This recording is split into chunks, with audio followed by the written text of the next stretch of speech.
it's in a way regaining yourself by letting go of the illusion. Kind of like you have, it's like you come down to aspire. It's kind of like you have that lava lamp inverted diamond kind of shape. It's funny. I'm kind of doing it. That's weird. Um, and so it's like an engine or hydraulic press, or it's like the toroid, but the toroid is just like the energy. Everything, it's like that's the wave, hydraulic fluid, water. The in the same way, kind of like the force, the actual force is within it or above it in some other format. Basically, looking down, watching it. Everybody's watching that. The illusion is in the projection where the two meet, and there's that like vortex of potential created. That's like the radial action gear, like a sunluminescent symmetry gear for dimensions. It's mind. It's all, it's mind creating it. That's where there's like in the little museum projection hologram toy thing I talked about. You put the thing inside the reflective UFO shaped mirror thing, and out on top, when you look, the light gets bent down and you reflect, and it creates the appearance of a three-dimensional shape on top floating in the air.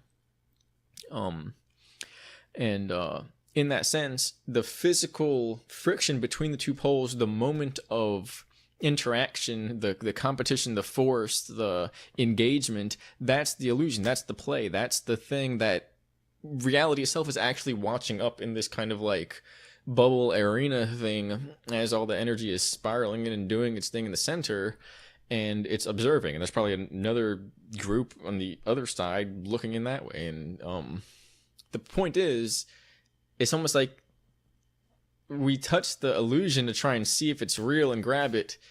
And momentarily in doing so, we have this engagement of it being real for us.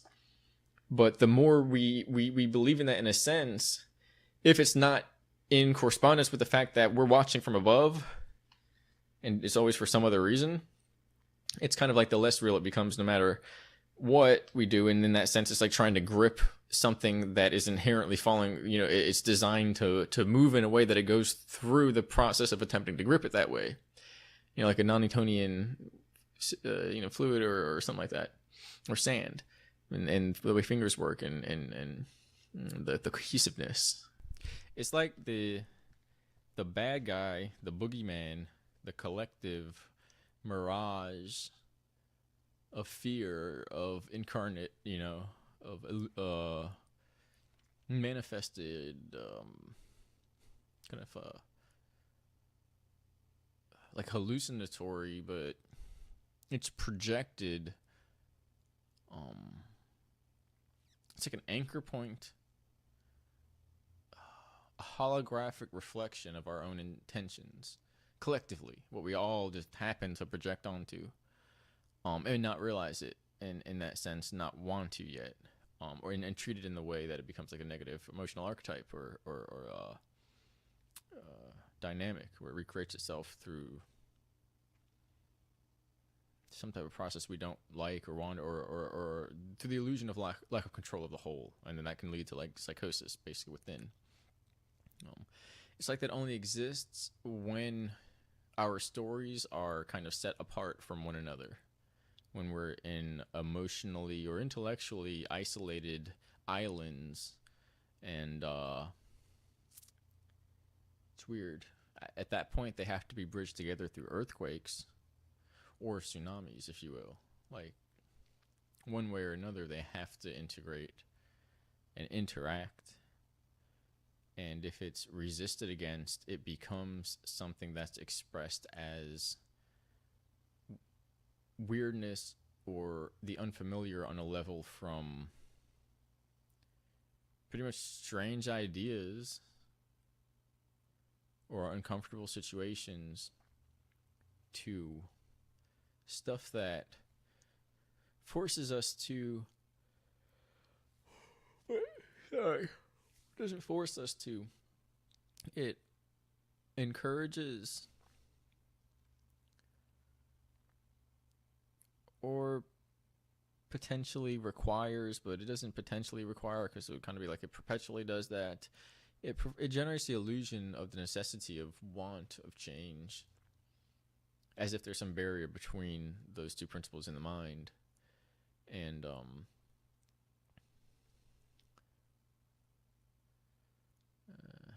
choosing words makes it so that perceptions that we have can't integrate back into the whole and form collective unions of the information. It's basically communication.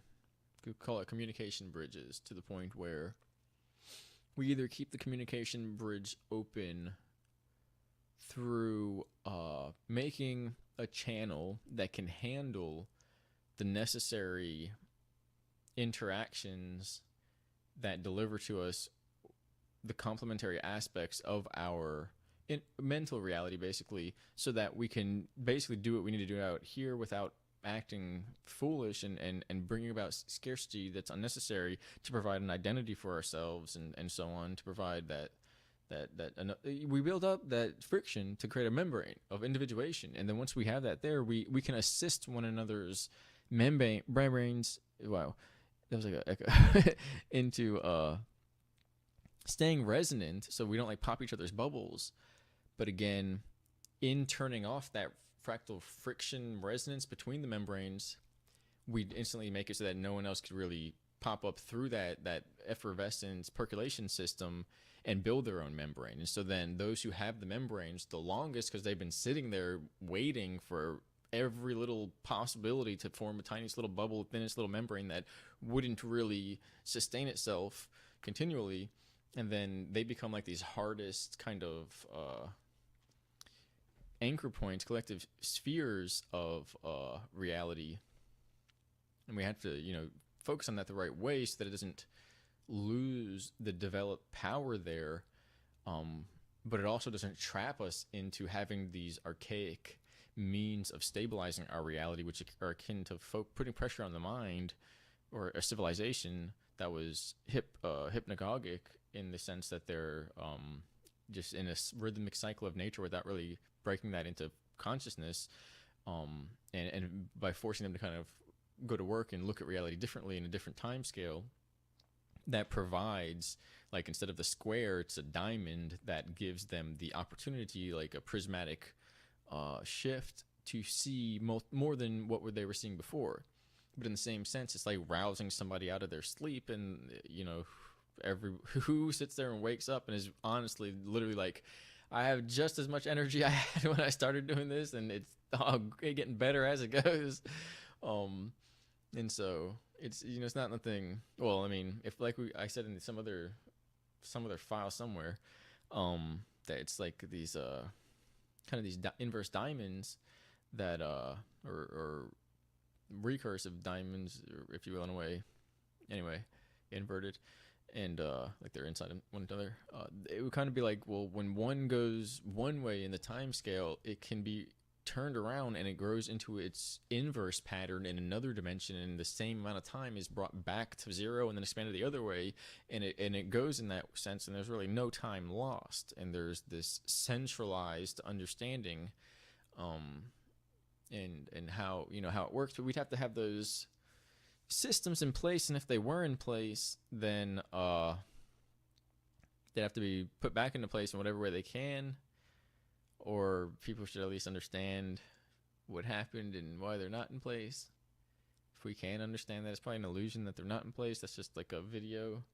Imagine, I'll get back to what I was saying once I somehow remember it, but imagine at one layer it's like a video screen, or this whole reality is a two-dimensional window that we can step back from and reassociate these possible screens of reality in a hyperdimensional fluctuation system that is designed when your mind becomes your whole system becomes intelligent enough to detail or format your mind, your what you're seeing, literally what you're formatting your reality to possibly be, or not open to, but could happen, in a sense where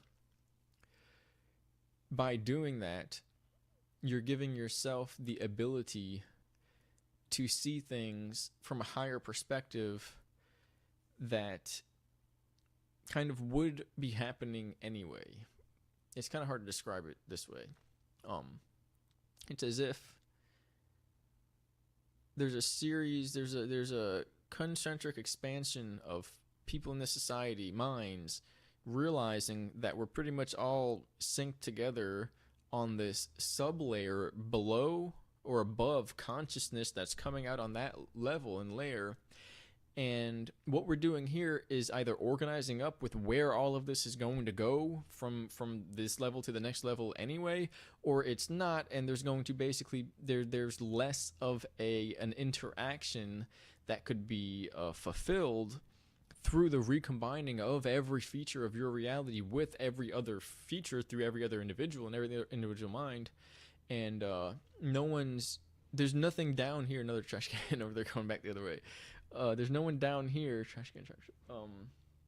Where by the time that goes on down here, where we can understand what it is to do that, it's as if we would have to do that by breaking it down and understanding what it isn't, which is it nullifies the system. It makes the human saga always that which pertains to the necessary creation of the self through the self-initiation of self-awareness and the realization of that you're doing that. Like kind of you have to dream you're going across this tightrope, balancing it greatly in order to actually make it across this dimensional crevice where there's a civilization that is the beginning or the end, however it was going to be seen, of who you really are and what you're really doing. And that's the process of getting to be that civilization. Kind of describing that process with the screen, but the idea is dimensionally that's how it works. Anyway, eventually you're going to see everything that you have here and is one neuron, one out, post or growth of a synapse collective or cluster, and on a larger map, a larger system, whether it's holographic or symbolic or informational. Ultimately, it's the nature of reality itself, meaning you don't actually have to build a system that builds it. You simply have to organize your mind to the awareness where that reality is in some way relative and in a meaningful way to connect with every other reality. And the idea is it's not created.